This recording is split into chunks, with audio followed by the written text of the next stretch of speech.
Koripallon kuljetustaisto.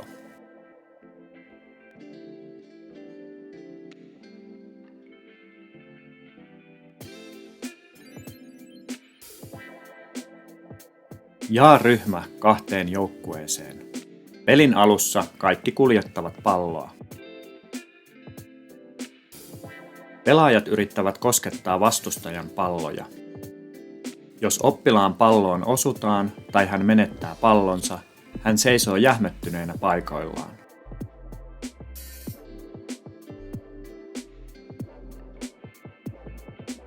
Joukkuekaverin kosketuksesta oppilas saa palata peliin. Pelataan 5 2 minuutin peliä.